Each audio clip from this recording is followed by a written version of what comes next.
Imagine this. 25 of the world's most dangerous cryptographers, military hackers, and mathematical geniuses are locked in a room. They have 48 hours to crack a code worth $3 billion. If they fail, a criminal empire crumbles.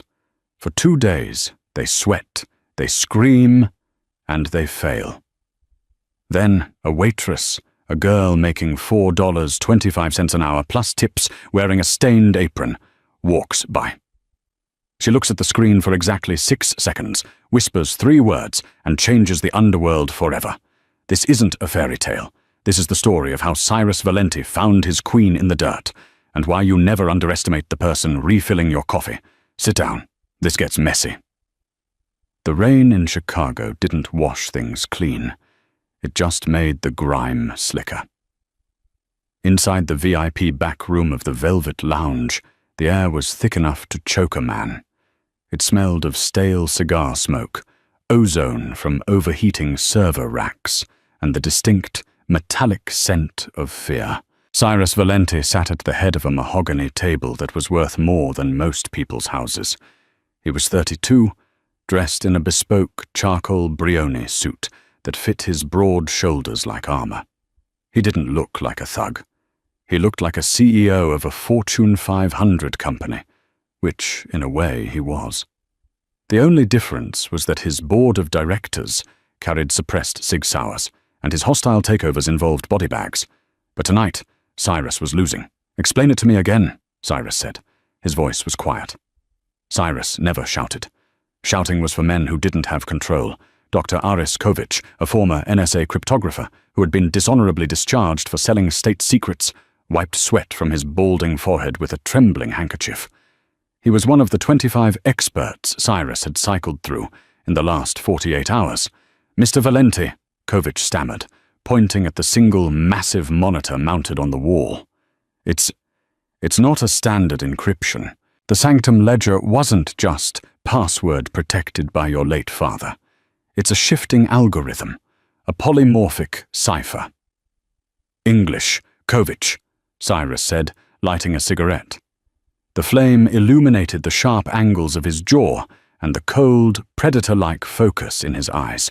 "It changes," Kovic said, his voice cracking. "Every time we enter a wrong sequence, the logic of the lock rewrites itself. We have been trying to brute force the firewall using the cluster computers you provided. But we are locked out. The dead man's switch is active. If we don't input the correct semantic key in..." He checked his watch, his hands shaking so hard the Rolex rattled. 58 minutes, the ledger deletes itself. The accounts, the blackmail material on the senators, the location of the reserves. It all vanishes. Cyrus exhaled a plume of smoke. "So you're telling me that I paid you $2 million, and you're going to let my empire evaporate because you can't figure out a riddle my father wrote before he died?" "It's not a riddle," Kovic protested, desperate. "It's chaos mathematics. We've tried the Fibonacci sequences. We've tried the Enigma variations. We've run it through the Deep Blue AI protocol. It's uncrackable without the physical key." Cyrus stood up. The room, filled with 5 other hackers and 3 armed guards, went dead silent. "My father," Cyrus said, walking slowly toward the screen, "didn't know how to turn on a computer until 2005. He didn't use chaos mathematics. He used a notebook and a pen. You're overthinking it because you're arrogant." "Sir, with all due respect..." "Get out," Cyrus said.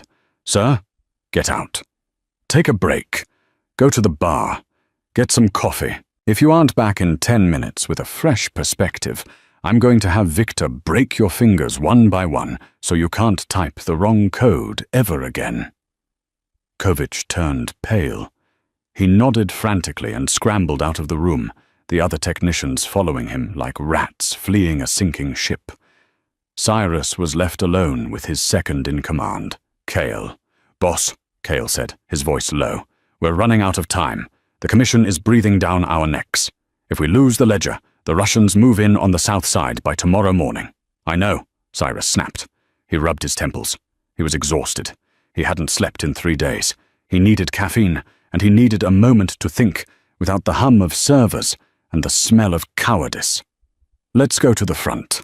I need a clear head." "The front? Ideally, sir, we should stay secured. I own the building, Cale. I want a coffee from a pot that hasn't been sitting in this room for 6 hours. Cyrus pushed through the heavy soundproof doors and walked out into the main club area.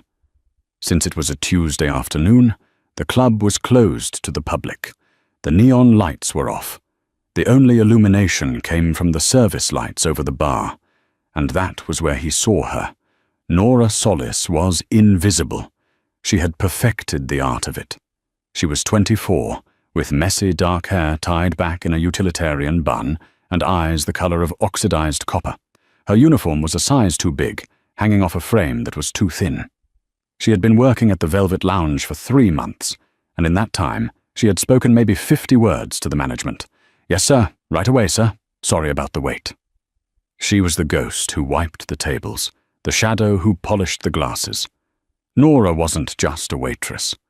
7 years ago, she had been a prodigy. She had been accepted into MIT at 16 on a full scholarship for theoretical mathematics. But life doesn't care about potential. Life cares about debt. When her father, a brilliant but addicted gambler, had racked up 6 figures in debt to the wrong people, Nora dropped out. She worked 3 jobs to pay off the sharks. Then her father got sick. Cancer, the slow and expensive kind. The medical bills ate everything else. He died 6 months ago, leaving her with nothing but a rusted Honda Civic, a crushing pile of invoices, and a mind that never, ever stopped working. She saw patterns everywhere. She looked at the floor tiles and saw geometric fractals. She looked at the tips left on the tables and calculated the statistical probability of the next customer's generosity. It was a curse. She couldn't turn it off. Tonight, the club was supposed to be empty, but the suits in the back room had been buzzing all day. She knew who they were. Everyone knew who Cyrus Valenti was. You didn't work in this city without knowing the name of the predator at the top of the food chain. She was scrubbing the mahogany bar top when the double doors swung open. Cyrus Valenti walked in. He looked like a storm cloud in a suit. He radiated a dangerous, kinetic energy. Following him was Cale, his muscular bodyguard who looked like he chewed rocks for breakfast. Nora kept her head down. "Be invisible," she told herself. "Just wipe the wood. You are furniture." Cyrus sat on a bar stool 3 feet away from her. He placed a tablet on the counter, face up. "Coffee," Cyrus said. "Black." "Yes, sir," Nora whispered. She turned to the machine. Her hands were steady, but her heart hammered against her ribs. She poured the dark liquid into a pristine white cup. As she turned back to serve him, her eyes inadvertently brushed across the tablet screen Cyrus had thrown down. It was a live feed of the monitor in the back room. Nora froze, just for a fraction of a second. On the screen was a sequence. It was a grid of letters, numbers, and symbols. To the average person, it looked like gibberish. To the hackers in the back, it was a polymorphic cipher. To Nora, it was music. It was a grid of 64 characters, but the spacing was irregular. Space, letter, space, space, letter. Her brain did that thing it always did, the snap. It was like a camera shutter clicking shut. She didn't want to solve it. She was tired. She just wanted to go home and sleep. But the pattern clawed at her eyes. 4 quarters time signature, her mind whispered. It's not code. It's rhythm.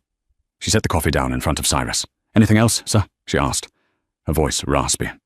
Cyrus didn't look at her. He was staring at the tablet, rubbing his face. No. Just silence.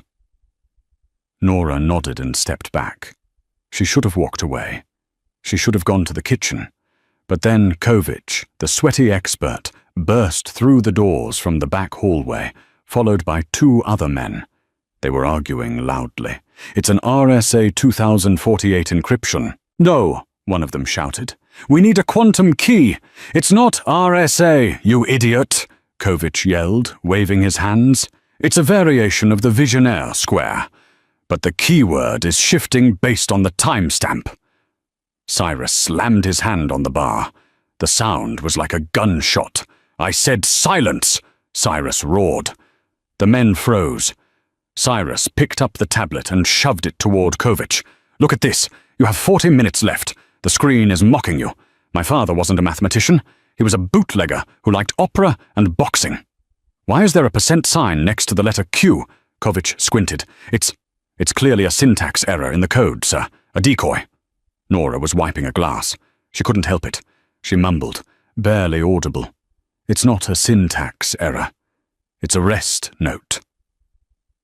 The silence that followed was absolute. It wasn't the silence of peace. It was the silence of a predator hearing a twig snap. Cyrus slowly turned his head. He didn't look at Kovich. He looked at Nora. "What did you say?" he asked. His voice was terrifyingly calm. Nora's blood ran cold. She gripped the rag in her hand. "Stupid, stupid, stupid, stupid."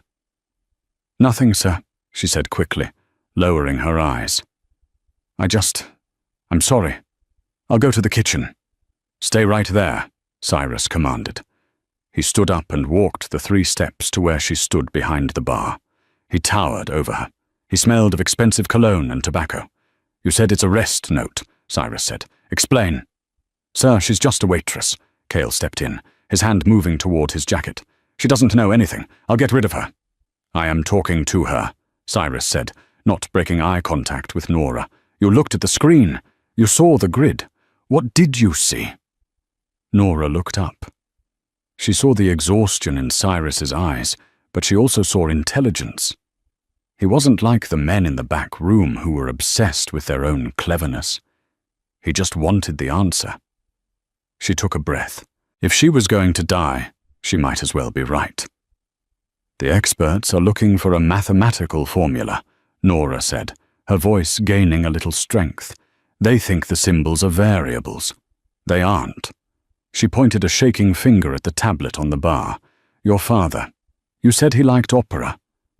Cyrus frowned. "Yes, Puccini, Verdi." "The grid is 8 by 8, Nora said, speaking faster now. 64 squares. But look at the distribution of the symbols, the percentage sign, the ampersand. They appear at intervals of 3, then 4, then rest. It's sheet music written in ACI characters." Kovich let out a scoffing laugh. "Sheet music? That's the most ridiculous thing I've ever heard. Little girl, this is military-grade encryption, not a piano lesson." "Shut up," Cyrus hissed at Kovich. He turned back to Nora. "Go on." "The Q isn't a letter," Nora said, her mind racing. In the old typewriter ciphers used during Prohibition, specific keys mapped to musical notations to smuggle messages past the feds. If you treat the grid as a staff— She grabbed a cocktail napkin and a pen from her apron. She didn't ask for permission. She slammed the napkin on the bar and began to draw lines. The percent sign is a treble clef. The sequence starts here. She tapped the screen. B-A-C-H. "Bach?" Cale asked, confused. "No," Nora said. B-A-C-H is a musical motif, but it's transposed. If you shift every letter down by the interval of a major third, which is the opening interval of Tosca, an opera, the letters change." She scribbled furiously on the napkin. B becomes G, A becomes F, C becomes A, H becomes E, G-F-A-E, Nora whispered. She looked up at Cyrus. "Does that mean anything to you, G-F-A-E?" Cyrus stared at the napkin. His eyes went wide. His mask of indifference cracked. "Grandfather. First Avenue. East," Cyrus whispered. "No," Kovich interrupted. "That's too simple. It has to be a numeric key."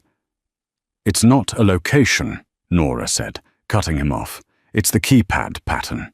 She grabbed the tablet. "May I?" Cyrus didn't speak. He just nodded. Nora's fingers hovered over the digital interface. The keypad on the screen is numeric, 1 through 9. If you trace the shape of the letters G, F, A, and E on a standard telephone keypad. 4, 3, 2, 3. "Stop," Cyrus said. He took the tablet from her. He looked at the countdown. 0 hours, 3 minutes, and 45 seconds. He looked at Kovich, who was shaking his head in disbelief. Then he looked at Nora. "If you're wrong," Cyrus said softly, The system wipes everything. $3 billion. Gone. I'm not wrong, Nora said. She didn't know where the confidence came from.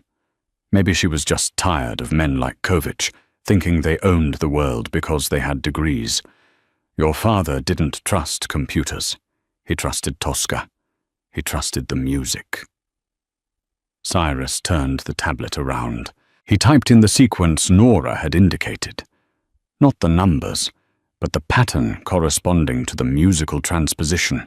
He hit enter. The screen went black. Cale drew his gun. She bricked it. Nora stopped breathing. Then a green line of text appeared. Access granted. Welcome, Cyrus. The heavy sound of the magnetic locks in the safe room disengaging echoed through the quiet club. Cyrus stared at the screen for a long time. The experts were gaping, their mouths open like fish. Kovich looked like he was about to vomit. Cyrus slowly set the tablet down. He turned to Nora. She was hugging her tray to her chest, trying to fade back into the background. "What is your name?" Cyrus asked. "Nora," she whispered. "Nora Solis." "Nora Solis," Cyrus repeated, testing the weight of the name on his tongue. "You just did in 60 seconds what 25 men couldn't do in 2 days." He reached into his jacket pocket, pulled out a money clip, and tossed a stack of $100 bills onto the bar.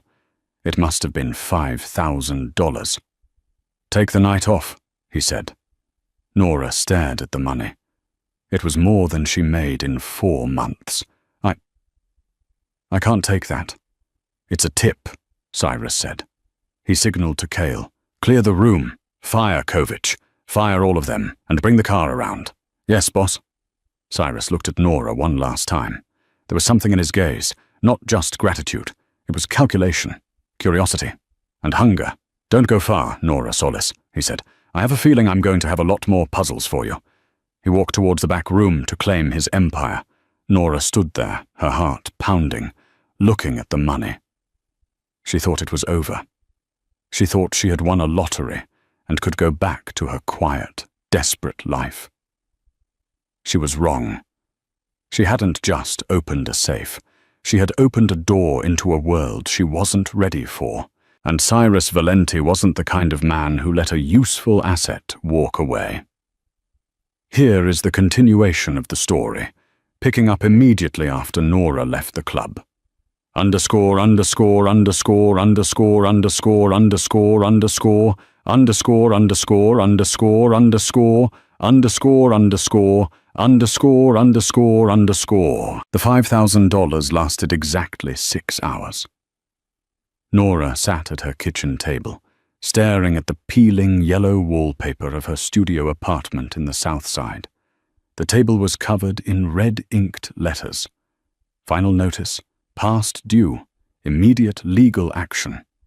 She had deposited the cash at the ATM on her way home, and instantly, the automatic payments for her father's funeral costs, the lingering hospital debts, and the predatory loan she'd taken to keep the lights on had swallowed it whole. It was like throwing a raw steak into a tank of piranhas. The water churned, the steak vanished, and the fish were still hungry. She was back to zero. Actually, she was negative 400. Nora rubbed her eyes. The adrenaline of the club had faded, replaced by the crushing weight of reality. She was a genius who could see the mathematical fabric of the universe, yet she couldn't figure out how to buy groceries for the week. Knock, knock, knock. The sound was precise, rhythmic. Nora froze. Nobody visited her. Her landlord just yelled through the door. She walked over and peered through the peephole. All she saw was black wool. A suit. She cracked the door, keeping the chain on. Cale, the mountain of a man who had wanted to shoot her earlier, was standing in her hallway. He looked comically large for the narrow, flickering corridor. "Miss Solis," Cale said. He wasn't asking. "Mr. Valenti requires your presence." I'm off the clock," Nora stammered. "I don't work tonight." "You do now." Cale reached out, not aggressively but with undeniable force, and snapped the flimsy door chain like it was made of dry pasta. He pushed the door open. "Hey!" Nora shouted, backing up. "You can't just—" "Pack a bag," Cale said. stepping inside and filling the room. He looked around at the squalor, the mattress on the floor, the leaking radiator, the mountain of bills. His expression didn't change. "We aren't going to the club." "Where are we going?" "The airport." Nora's heart hammered a frantic rhythm against her ribs. 160 beats per minute. Tachycardia. "I'm not going anywhere with you. I'll scream." "If you scream, the neighbors will just turn up their TVs," a voice came from the hallway. Cyrus Valenti stepped into the light. In the grime of her apartment building, he looked like a god who had descended to the underworld just to see how the sinners lived. He wore a heavy trench coat over his suit, the collar turned up against the Chicago chill. He didn't look threatening. He looked annoyed, but beneath that, there was a strange intensity in his eyes. He walked past Cale and picked up one of the overdue bills from the table. "St. Jude's Medical Center," Cyrus read. $42,000 outstanding. Interest rate at 18%. He dropped the paper. "You're drowning, Nora." "It's none of your business," Nora snapped, snatching the paper back. She felt exposed, ashamed. The poverty was her armor, but now he was stripping it away. "You unlocked the first layer of the sanctum ledger," Cyrus said, leaning against her tiny, stained kitchenette counter. "But the ledger isn't just a file. It's a map. It leads to physical locations, dead drops, safe houses. The code you broke revealed coordinates in New York City." "Good for you," Nora said, crossing her arms. "Hire another expert to read a map." "I don't trust experts anymore," Cyrus said, his voice dropping an octave. "I trusted 25 of them, and they almost cost me my empire. You saw the pattern in seconds. You see things they don't. The next layer of security is going to be harder, and I don't have time for interviews." He took a step closer to her. The air in the room seemed to vibrate. "I'm offering you a job, Nora." "I have a job. I serve coffee." "I'm offering you a position as my personal consultant," Cyrus corrected. "Starting salary is $20,000 a month, plus expenses, plus I wipe this debt." He gestured to the table. All of it. The hospital, the funeral home, the credit cards. Gone. Tonight. Nora stopped breathing. 20,000. It was a lifeline. It was freedom. "And if I say no?" Cyrus smiled. It wasn't a nice smile. It was the smile of a wolf telling the lamb that the fence is already broken. "You won't say no, because you're bored, Nora. I saw it in your eyes at the club. You're brilliant, and you're rotting in this cage, serving drinks to idiots who can't count to 10. You want to solve the puzzle." He reached into his pocket and pulled out a new phone. He held it out to her. "The plane leaves in an hour. Come with me, and you never have to look at this wallpaper again. Stay, and you can keep counting the cracks in the ceiling until they bury you." Nora looked at the phone. Then she looked at the bills. Then she looked at Cyrus. For the first time in 7 years, the chaotic, noisy numbers in her head aligned into a single, clear equation. Risk plus opportunity. Safety. "I need 10 minutes to pack," she whispered. Cyrus checked his watch. "You have 5. The private jet was a Gulfstream G650. It cost $65 million. Nora had never been on a plane before, not even in coach. She sat in a cream-colored leather seat, clutching her worn-out backpack. Across from her, Cyrus was reading a dossier, sipping scotch. He hadn't spoken to her since takeoff. Nora looked out the window at the clouds. She felt like an imposter, a fraud. "Stop thinking so loud," Cyrus said without looking up. "I'm not saying anything. You're vibrating with anxiety. It's annoying." He closed the folder. "Drink this." He pushed a glass of water toward her. "We land at Teterboro in 20 minutes. Then we take a helicopter to the Hamptons." "The Hamptons?" Nora asked. "I thought we were going to New York City." "The coordinates you unlocked pointed to a specific property in East Hampton, a glass house on the cliffs. My father built it in the 90s. He never lived there. It's been empty for 20 years. What's inside?" That's what you're going to find out. When they arrived, the sun was setting, casting a blood-red light over the Atlantic Ocean. The house was an architectural marvel, a stark, modernist cube made almost entirely of glass and steel, perched precariously on the edge of a jagged cliff.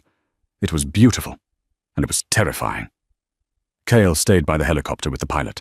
Cyrus led Nora to the front door. "The key," Cyrus said, handing her a heavy, old-fashioned iron key. "Why me?" "Because if it's booby-trapped," Cyrus said dryly, "I'd prefer you open it." "You're a gentleman," Nora muttered. She turned the key. The lock tumbled with a heavy thud. The door swung open. The inside was barren. No furniture, no art. Just endless polished concrete floors and glass walls looking out at the crashing waves below. "It's empty," Cyrus said, walking into the center of the vast living room. His voice echoed. "Another dead end." "No," Nora said. She stayed by the door, her eyes scanning the room. Her brain shifted gears. She wasn't looking at a room. She was looking at a geometry problem. The floor was made of large concrete squares. The walls were panels of glass. The setting sun was streaming through the western wall, casting long, distinct shadows across the floor. "The time," Nora whispered. "What?" "The coordinates in the ledger," Nora said, walking into the room. "They had a timestamp, right? What was it?" Cyrus pulled out his phone. 1842, 6:42 p.m. Nora checked her cheap digital watch. "It's 6:40 right now." She looked at the shadows. The sun was dipping lower. The light was hitting a specific etching on the glass wall, a small, almost invisible imperfection that looked like a scratch. "Stand there," Nora commanded, pointing to a specific square on the floor. Cyrus raised an eyebrow. "Excuse me? Do you want the treasure or not? Stand on that square." Cyrus sighed, but he moved to the square she indicated. "Now what?" "Wait 2 minutes." They stood in silence. The wind howled outside.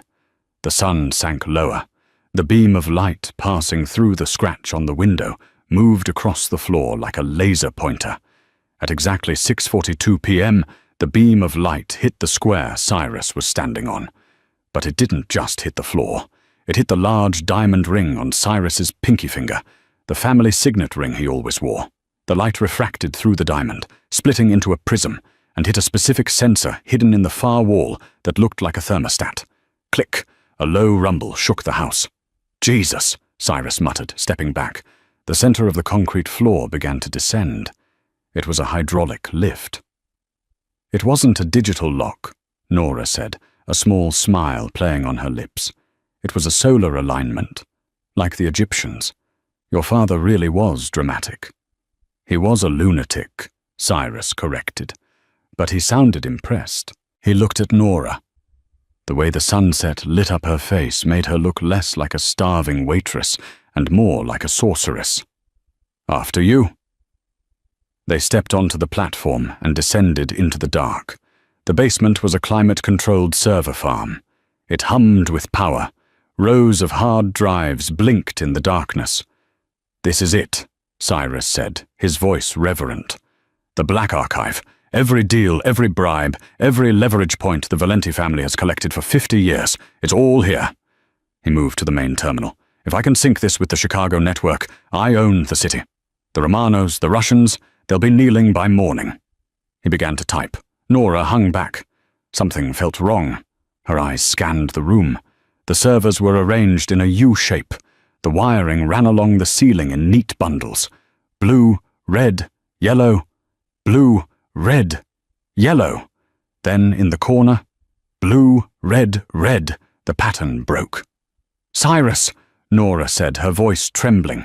"Not now, Nora. I'm bypassing the firewall." "Cyrus, stop typing!" I said quiet.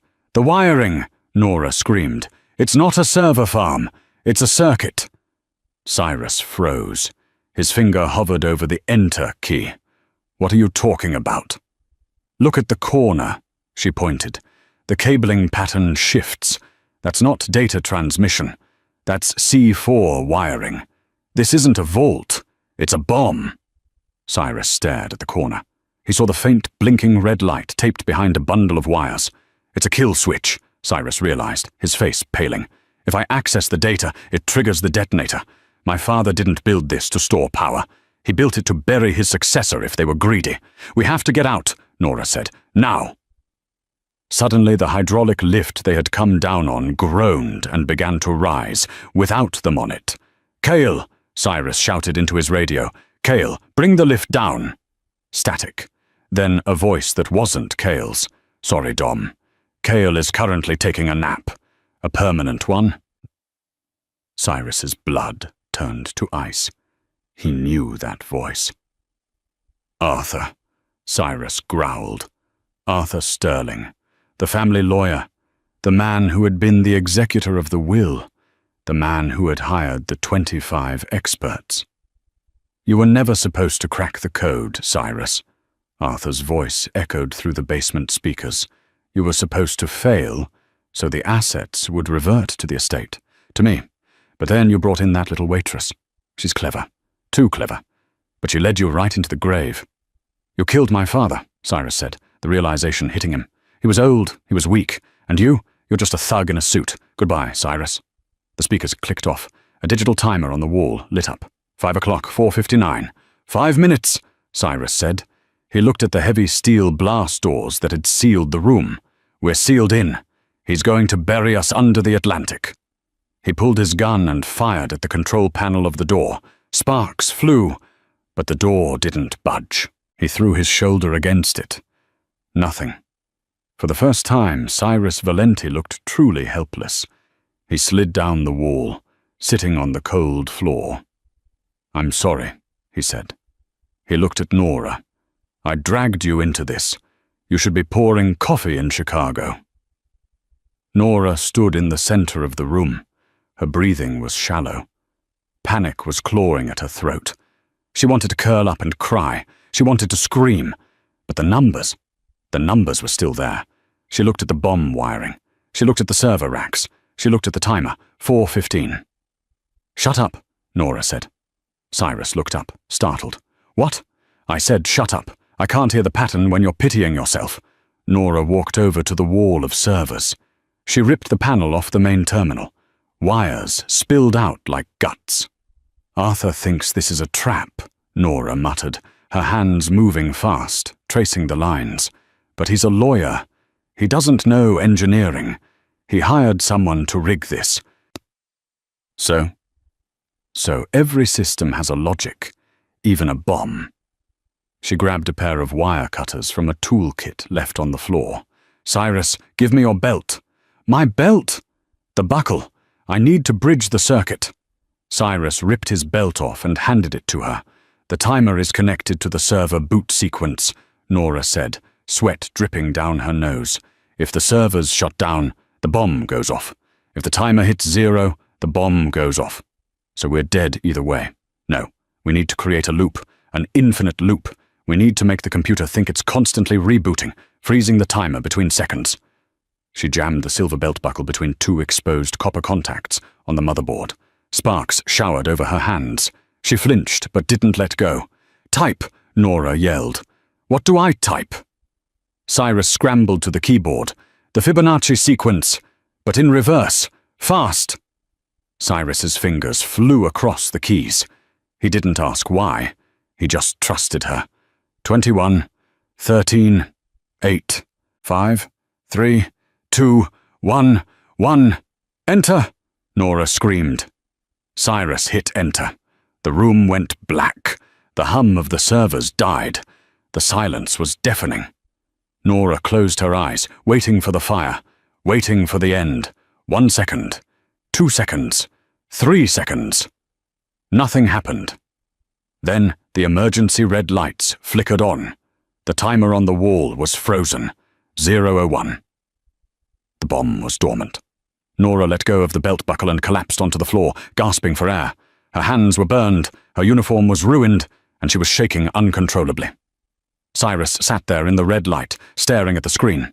Then he looked at her. He crawled over to her. He didn't say a word. He grabbed her face in his hands and kissed her. It wasn't a gentle kiss. It was desperate.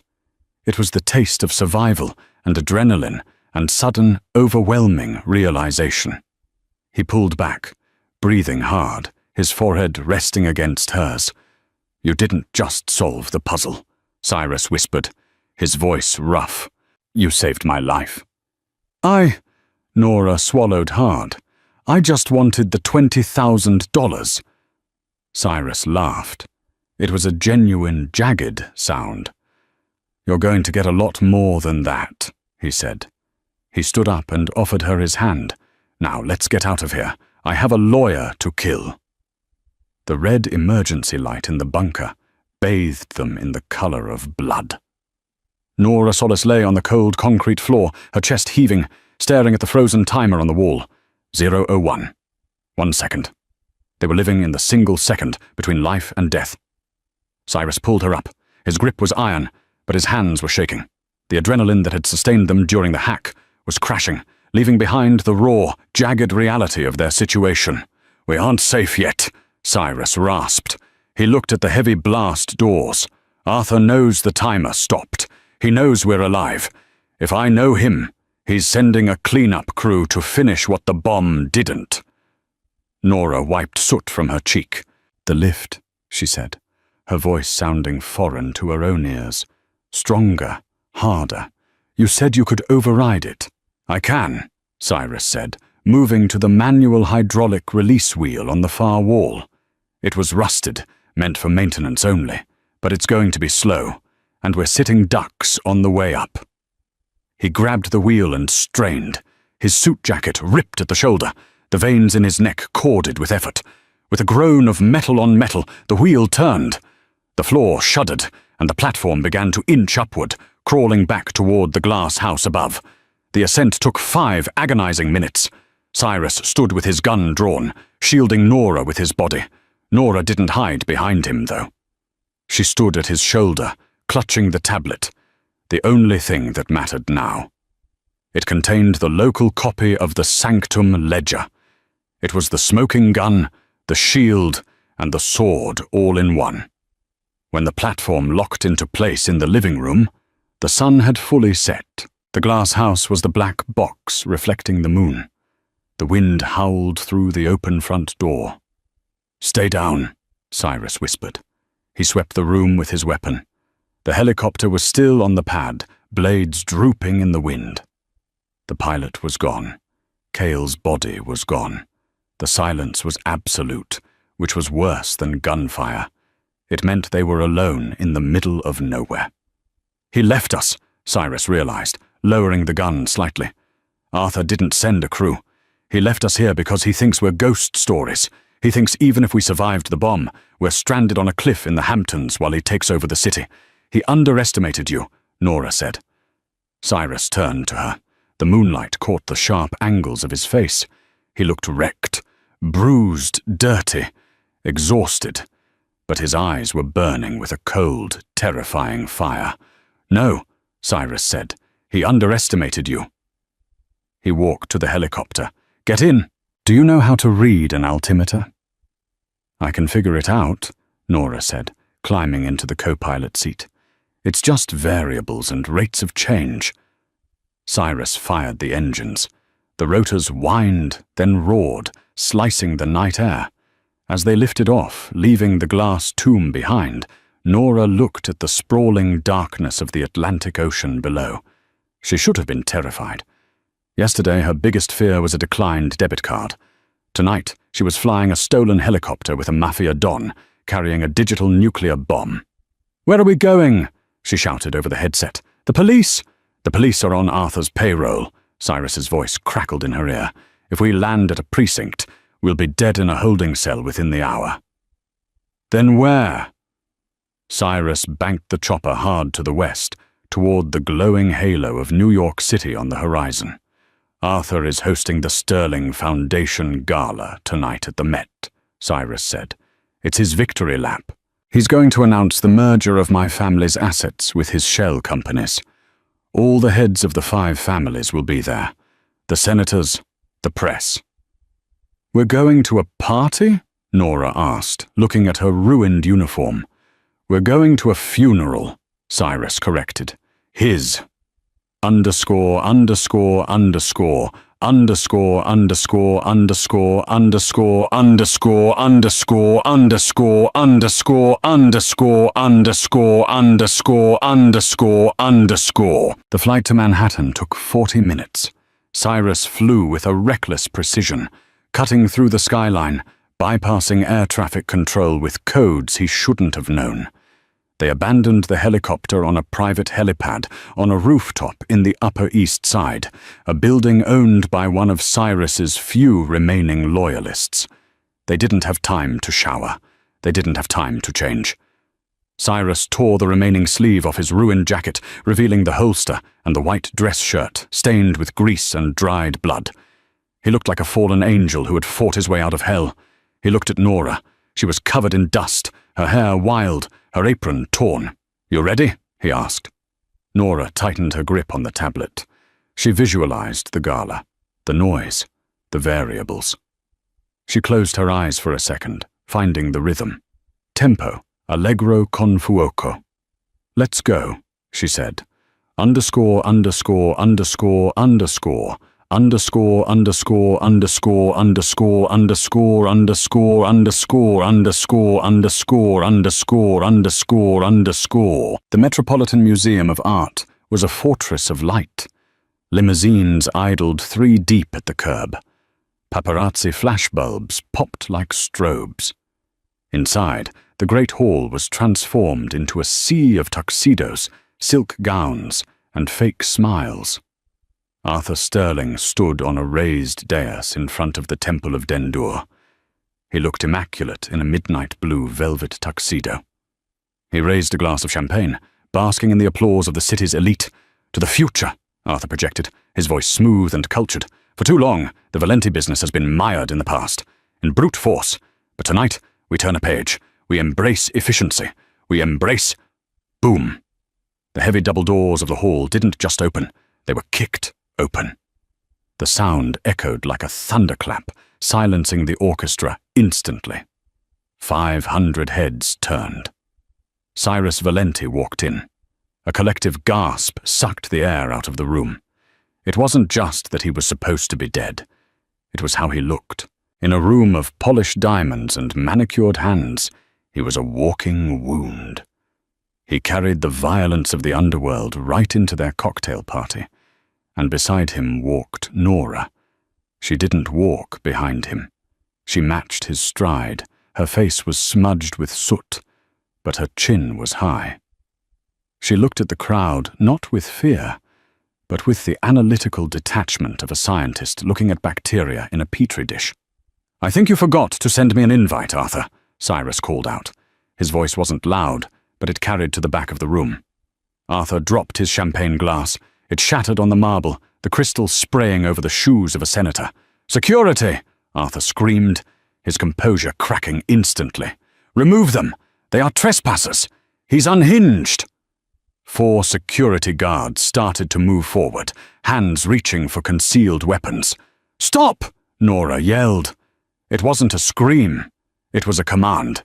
She held up the tablet. "I wouldn't do that," Nora said, her voice steady. "Unless you want every text message you've sent to your mistresses uploaded to the Times Square Jumbotron right now." The guards hesitated. They looked at the tablet, then at Cyrus. "You're bluffing," Arthur sneered, stepping down from the dais. "You have nothing. That tablet is encrypted. Nobody could crack the ledger in less than a week. My experts said it was mathematically impossible." Cyrus smiled. He reached into his pocket, pulled out a cigarette, and lit it, in the middle of the museum. "You hired technicians, Arthur," Cyrus said, exhaling smoke. "I hired a composer." He nodded to Nora. "Play the music." Nora tapped the screen. She didn't just dump the files. She orchestrated them. Behind the stage, 3 massive projection screens, meant for Arthur's tribute video, flickered. System override. Source: The Silent Cipher. Suddenly the room was bathed in the blue light of data. On the left screen, bank transfers. Arthur Sterling, Judge Holloway, $500,000. Subject: dismissal of racketeering charges. Arthur Sterling, Deputy Mayor, $1.20 million. Subject, zoning permits for the warehouse. On the right screen, surveillance photos. Grainy, high-definition photos of Arthur meeting with rival cartel leaders. Photos of him handing over a briefcase to the man who had planted the car bomb that killed Cyrus's father. On the center screen, the kill list, a spreadsheet titled Liquidation Assets. Cyrus's name was at the top. Next to it, status, pending. Below it were the names of 3 senators currently standing in the room, sipping Arthur's wine. The room erupted. It was pandemonium. The senators who saw their names on the kill list began screaming for the police. The judge who had been bribed tried to run for the exit, slipping on the spilled champagne. Arthur stood frozen in the center of the chaos, his empire dissolving into pixels around him. "No," he whispered. "No, it's a fabrication.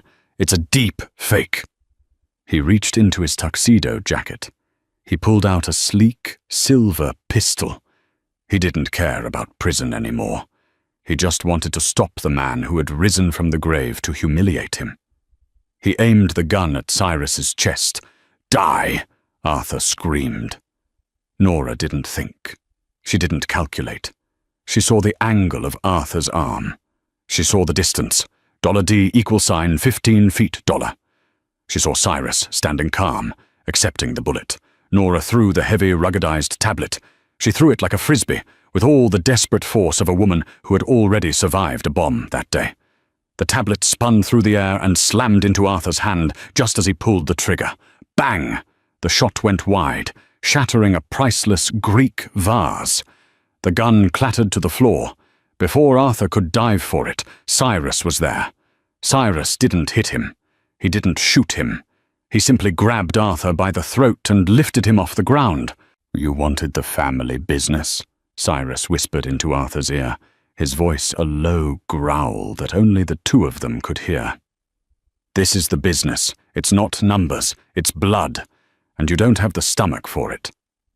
He threw Arthur to the ground just as the SWAT teams, summoned by Nora's automated distress protocol 15 minutes ago, burst through the skylights and the side doors. "FBI, everybody down!"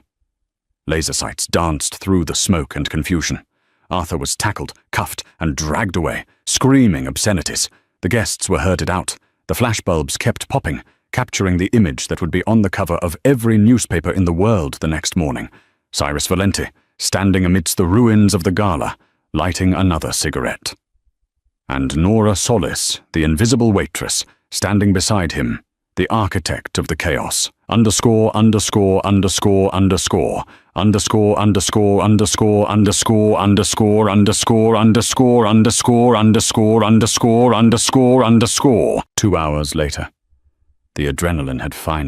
_________________________________________________________________________________________________________________________:______________________________________________________________________________________________________________________________________________________________________________________________ leaving a bone-deep exhaustion. They sat on the steps of the museum, the cool night air sobering them. The police had taken their statements, but Cyrus's lawyers, the loyal ones, had already arrived to shield them. Nora looked at her hands. They were trembling again. "You threw the tablet," Cyrus said. He was leaning back on the stone steps, looking up at the stars. "I calculated the trajectory," Nora lied. "I knew it would hit his radial nerve." Cyrus chuckled. "You panicked and chucked a computer at his head. It was the most beautiful thing I've ever seen." Nora laughed. It started as a giggle and turned into a sob. The stress, the fear, the relief, it all poured out. Cyrus shifted. He wrapped his arm around her, pulling her close. He didn't say, "It's okay." He just held her, anchoring her to the ground. "You're free now," Cyrus said quietly. "The debt is gone. I transferred the funds while we were in the chopper. You have $5 million in an offshore account. You can go anywhere. MIT Paris. You never have to see me again." Nora pulled back. She looked at him. She saw the man who had trusted her when the experts failed. She saw the man who had come back for her in the bunker. She thought about her old life, the peeling wallpaper, the smell of stale coffee, the loneliness of being the smartest person in the room and having no one to talk to. Then she looked at Cyrus. He was a puzzle she hadn't solved yet. He was complex, dangerous, and the only person who made the noise in her head quiet down. "I don't want to go to Paris," Nora said. "No?" Cyrus raised an eyebrow. "What do you want?" "I want a job," she said. Cyrus smirked. "I told you. The consultant position is yours. 20,000 a month." "No," Nora shook her head.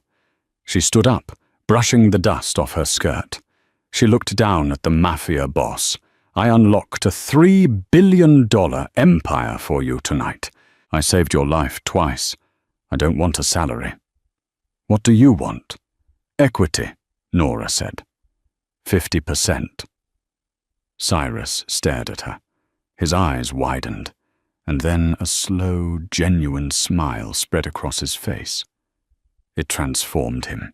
50%, he repeated. "You're trying to negotiate a hostile takeover of the Valenti family." "I'm not negotiating," Nora said, extending her hand. "I'm telling you the price of admission. You need a brain, Cyrus, and I need a little bit of chaos." Cyrus stood up. He took her hand. His grip was warm and solid. "Partner," he said. "Partner," she replied. He pulled her in, and this time he didn't stop. He kissed her, right there on the steps of the Met, in front of the flashing lights of the police cruisers. It was the seal on the most dangerous contract in New York history. The waitress was gone, the Queen had arrived, and the world wasn't ready for what they would do next. And that is how a waitress with a $40,000 debt brought down a crime syndicate and stole the heart of the Mafia king. Cyrus thought he was looking for a code, but he was looking for a queen. Nora thought she was looking for a way out, but she found a throne. In a world of chaos, they found their perfect equation. If you enjoyed this story of twists, betrayal, and high-stakes romance, smash that like button. It really helps the channel grow. Don't forget to subscribe and hit the bell icon so you never miss a story. What would you do if you found a code worth billions? Tell me in the comments below. Until next time, keep watching.